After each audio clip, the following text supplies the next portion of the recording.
I'm Sarah Wilson and you're listening to the Roots and All podcast. I'm here to help you get growing. Join me as I explore everything plant related both indoors and out and provide the information you need to create your perfect green environment. Hello and welcome to this episode of the podcast. I'd like to claim I planned this episode to coincide with the current lockdown many of us are subject to, but the truth is I first contacted Nicole a while ago and it took some time to get round to recording the interview. Nicole runs a Solidarity Apothecary, an organisation supporting mainly prisoners and refugees, either by supplying herbal remedies or by facilitating the growing and making of these. And although I didn't plan it, there are parallels to be drawn between the current situation and those currently in confinement. I don't want to make light of anyone's situation or make unfounded comparisons, but there are similarities between prison and the lockdown situation. I mean, one definition of the term lockdown means to confine prisoners to their cells. There is an indefinite loss of liberty for many people across the globe, and you might say that people on the outside can leave their home for shopping or exercise, but those on the inside arguably have more close human contact. You might say one is short term and one is probably longer. One group may have more privileges than the other, and you might even say one is deserved whilst the other is undeserved, depending on your view of our prison systems. But one thing is certain, mental and physical health can suffer when we detach from nature and each other. The episode starts with Nicole introducing herself and her work. So I'm Nicole Rose, and I have a project called the Solidarity Apothecary, and the kind of mission of the project is to support what I call revolutionary struggles, so different campaigns and movements and groups of people working for social change in different ways, as well as communities with plant medicines, and the purpose being to kind of strengthen collective autonomy, so communities having more skills and agency to be able to meet their own health needs, self-defense and resilience to climate change, capitalism and state violence. But what that means in like real terms, like practical terms, is I basically make medicines that I send to people experiencing state repression in different ways. So this could be groups of organisers on trial or preparing for prison or coming out of prison. And I also have a book called The Prisoner's Herbal, which is a book about plant medicines and how to use them in prison based on literally what you can find in a prison courtyard, which is based on my own time in prison when I was younger, like 10 years ago, and I've been sending that to prisoners around the world. I think it's got to about 700 prisoners now. Yeah, and I also send medicines to groups of people who are taking action in different ways. For example, they're out at night trying to stop the badger cull in the countryside, or they're at different like protest sites or occupations.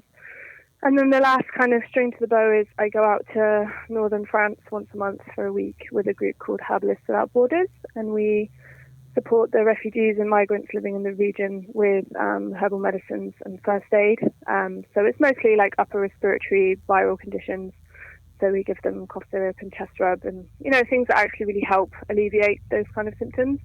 And we also triage and work with the local doctors. So we take a lot of people to hospital and the clinic and bandage people up and all sorts of stuff. But so that's the kind of gist of my work.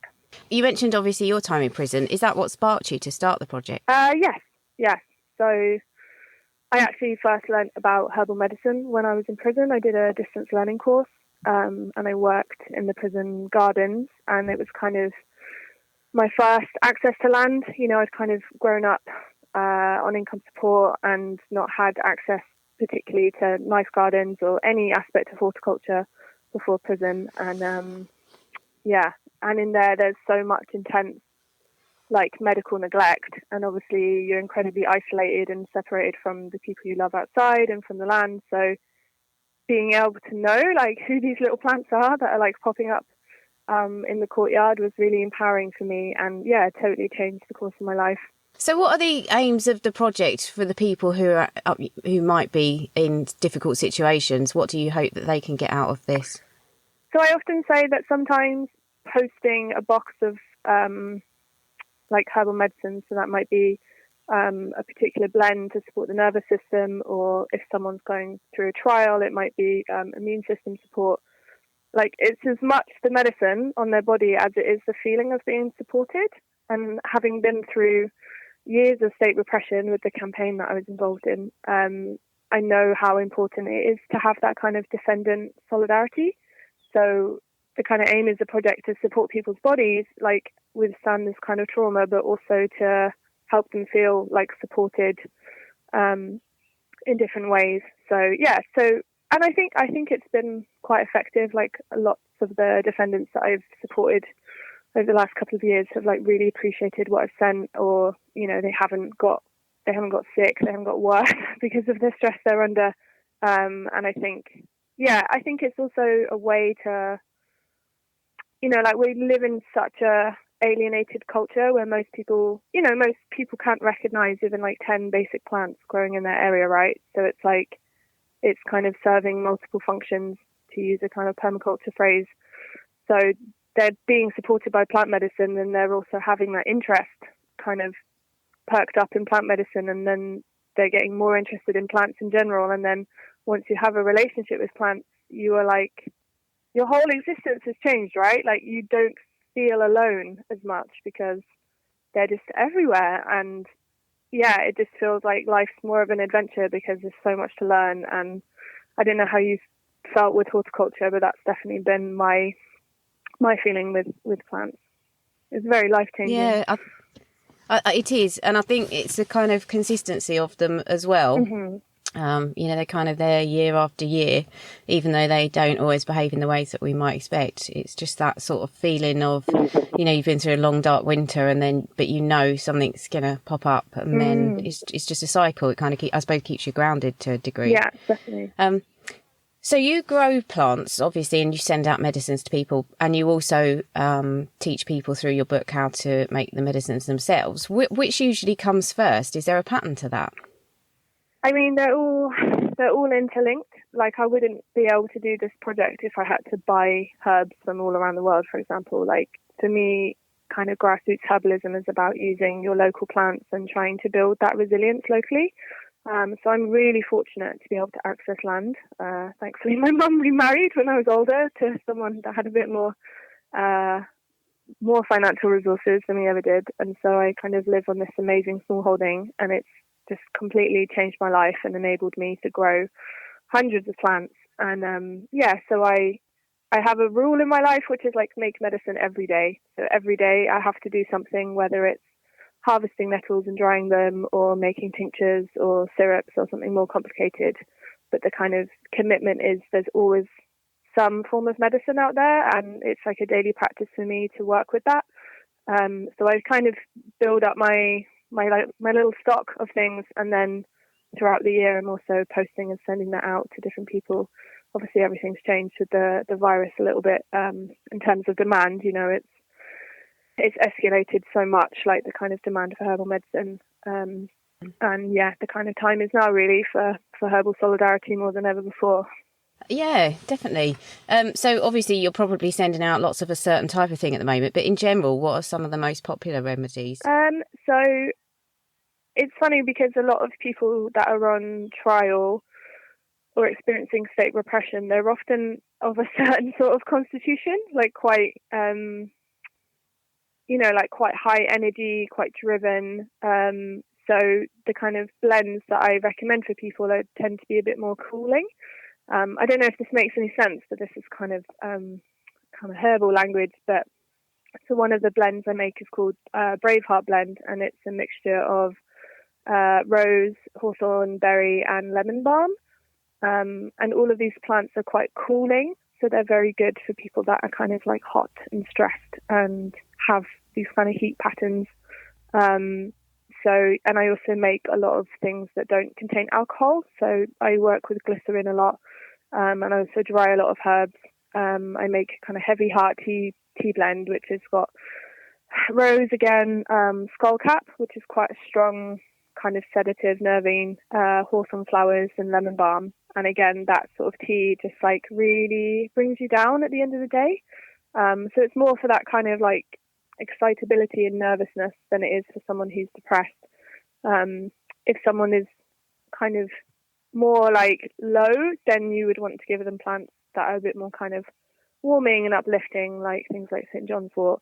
But there's always a fine line between plants that are kind of like very safe and plants that need a little bit more thinking about, or you need to know if people are on other medications, stuff like that. So I try and be really clear about what I'm sending. I send like a little information sheet with them about when is it appropriate to use them and any kind of contraindications. And then I really send a lot of immune system support. So, I make like masses of elderberry syrup and rosehip syrup. And you may have heard of like fire cider vinegar.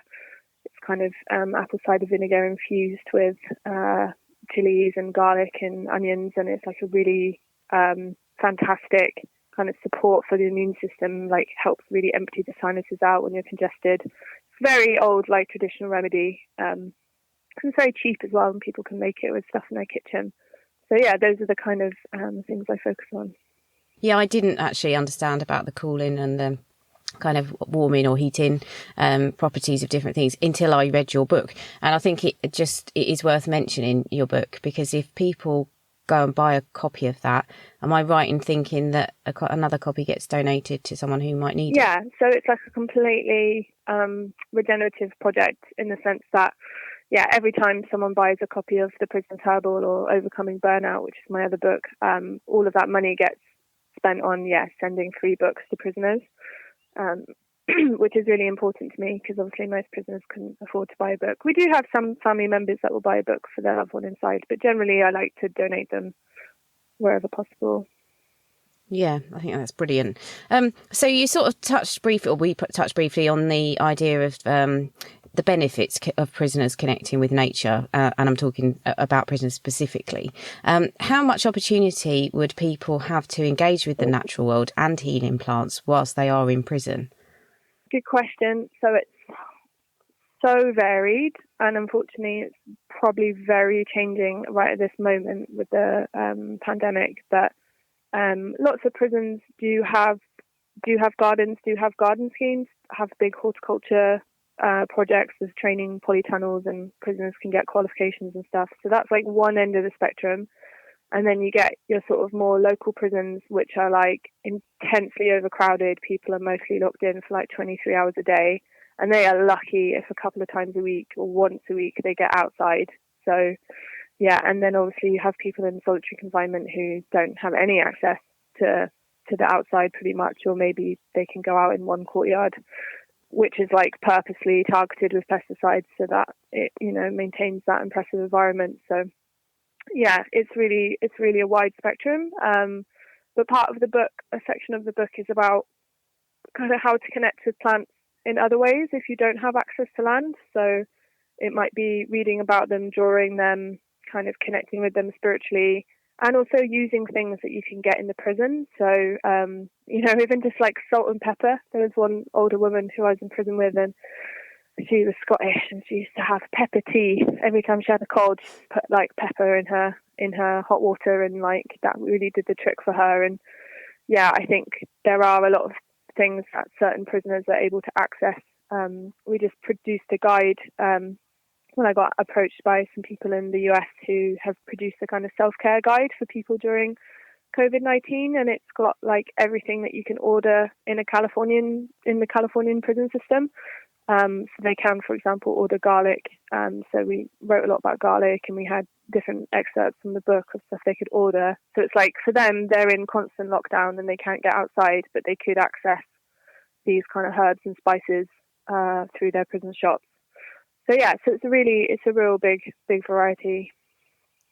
And I loved in the recipes that you've got in the book, the ways of getting around sourcing different ingredients and things. I thought that was really, really clever. I mean, like prison makes you, it makes people incredibly resourceful. Like it's amazing what you see people use for what, like even just dishcloths. People have like made ornaments and curtain ties and all sorts of stuff with dishcloths. But like for me, I had to smuggle, like you got searched at the end. I worked in the garden, so like I got searched at the end of every shift before I went back to my cell, and I'd have to stuff all my like dandelion leaves in my bra, and like just like all these ridiculous things. But it really makes you never ever take plants for granted, and like I wonder how many people listening to this have ever not been able to connect with plants. And it makes you feel differently about them, I think, when they're really, really precious and sacred to you because you don't know how much longer you'll have with them.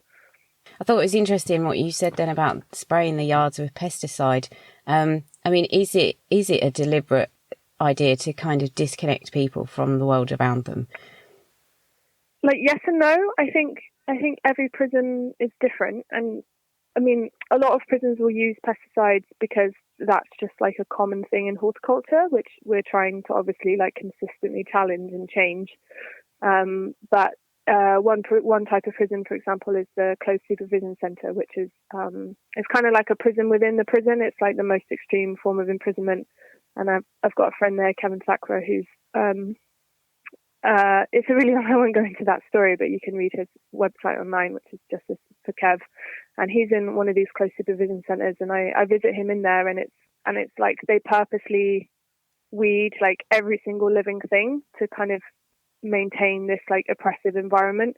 So he looks outside his window and he just sees like a massive wall like right in front of him, and loads of CCTV and wire and stuff, and there's like a wire cage over the top of the prison. So it's like, yeah, for them, like there's not any access to plants. Like I sent him the book, mostly for like the herbs and spices because he was able to access them. But yeah, he's just like, Nicole, like they take every single living thing out of this place, and I think that is part of the kind of oppressive psychology of the environment.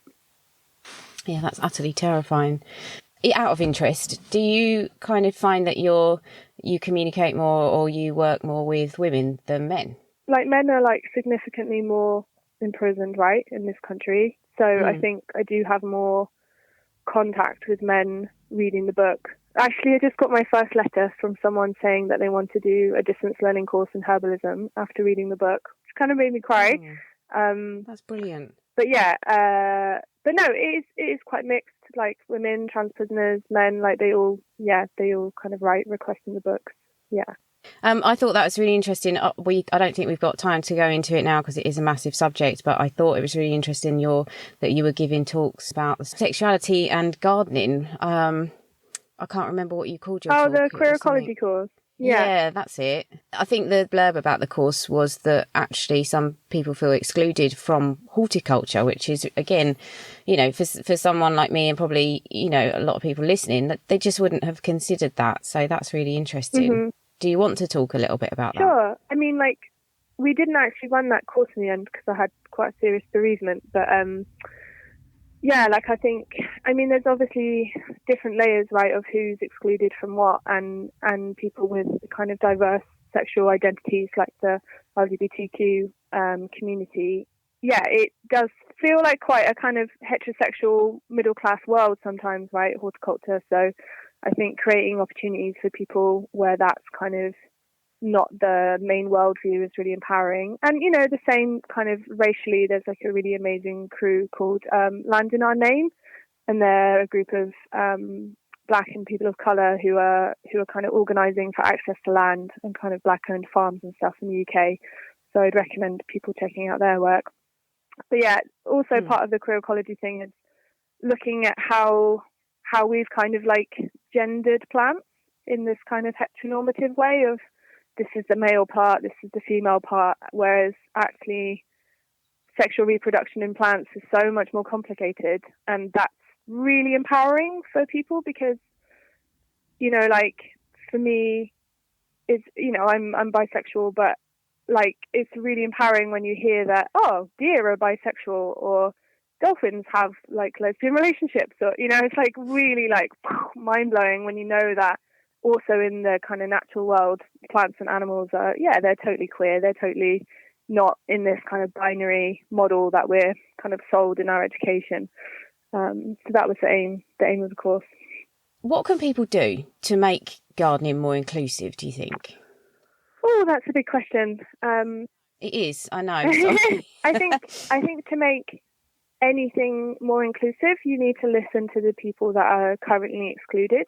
So it would be contacting groups or individuals that are maybe on the like periphery of things and how they feel. So like what would make them feel more included. So for me, maybe it's like going to an event and having a pronoun go round, or having a bursary for people that are from a lower income background, right, that can't access like a horticultural college or take time off to volunteer for free or whatever. So it's like, yeah, I think it's a very like long-term process, but it's worth always kind of trying to speak to people who are the most affected by that system, if that makes sense. I think sometimes people think maybe there isn't the interest out there, but I don't think that's the case based on my experience. I think that it's just sometimes the interest comes from a different set of life experiences. So sometimes you need to tap into that. So if you think, growing herbs is parsley and mint, then maybe you just need to expand your knowledge of what, say, herbs, for an example, mean to different people, or what herbs they might want to use in terms of cooking. It's just kind of widening your horizons, definitely. I suppose. And there's loads of fantastic projects that support people leaving prison to work in horticulture. One of my best friends, Shady, from prison, she, long history of in and out of prison, kind of drug trauma related stuff, and she got a job working with a sort of social enterprise. I can't remember their name, unfortunately. And she stayed out of prison now, because she also worked in the gardens with me. So it's like there are amazing horticultural projects that are doing sort of this social therapeutic stuff work. And I think, like anyone that have got those skills to work with groups like that, or to set up projects in that area, is like really, really important, because it's not just about prison, right? It's about building a totally different world where we don't need prisons, because we've built that community support into our lives. So I just think gardening is like the most empowering, liberating thing I've ever done, and I think it really offers a huge amount to everyone, right? So I think focusing on how to make it more inclusive is really important. I was going to ask, I think, to wrap it up, obviously your book is really useful to people who are interested, and also so are your remedies. If somebody knew somebody who might benefit from the book or from medicine, how would they obtain some? Is it possible to order it and get it sent in, or how does that work? So it's not possible to send herbal medicine into prison, unfortunately, which is also why I created the book. But if anyone has like a friend or family member in prison that would like a copy, they can email me with their address and I'll send it in the post. But the book is really designed as like a very easy way to access plants without loads of equipment, without spending loads of money. Just literally, what have you got with your hands and your kettle, So it is useful for people on the outside, and they can order it from solidarity.apothecary.org. And as part of the kind of response to the coronavirus, like a few herbalists, like we're in the process of how can we best offer kind of herbal medicines at this time, in terms of like immune support, but also and antiviral support, but also really like stress support, in this kind of traumatic situation. So I've got a herbalist mutual aid directory on my website, where herbalists from around the world have been submitting little profiles of themselves, and they're people that are offering free or sliding scale herbal medicines. So people without much money, maybe people that have lost their jobs recently, can still access support. So that's on my website, and people are welcome to contact me about that. There's a weird legal situation in the UK in terms of selling medicine, so it tends to be more like donation based or free. So you can see how important it is to support people like Nicole, and in fact Nicole, as they are often working on a voluntary basis. As Nicole said, if you buy a copy of her book, she will donate a copy to an inmate, and there's never been a better time than now to start looking into herbal remedies to support your own health, especially as the Prisoner's Herbal shows you ways to make remedies when equipment or ingredients are limited. Maybe the coronavirus is an opportunity for us temporary prisoners to spare a thought for the longer term actual ones. I realise whether prison is for reform or punishment is a long-raging debate, and I'm sure there are those who are listening who come down in both camps. My dad was a repeat offender who spent most of my childhood and my adult life in prison.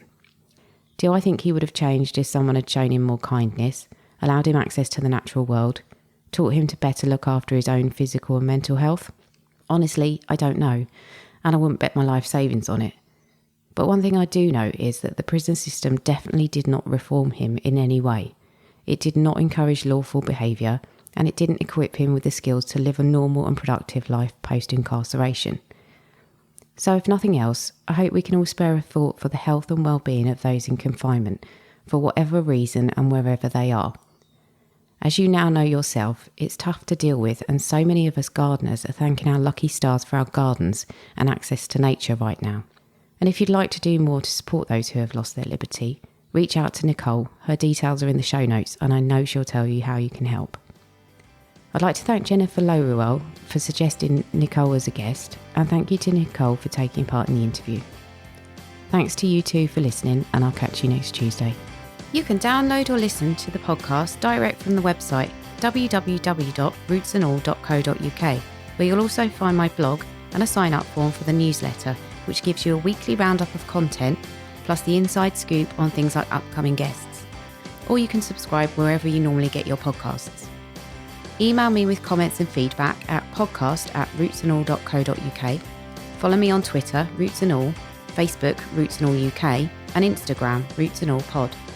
But please also check out my Patreon, where you can make a one-off donation or take out a monthly subscription to help support my work, because if you like what I do, please help me to continue doing it. Even if you make a one-off donation of £1, trust me, it all helps, and I will be immensely grateful. So please go to Patreon and search for Roots and All.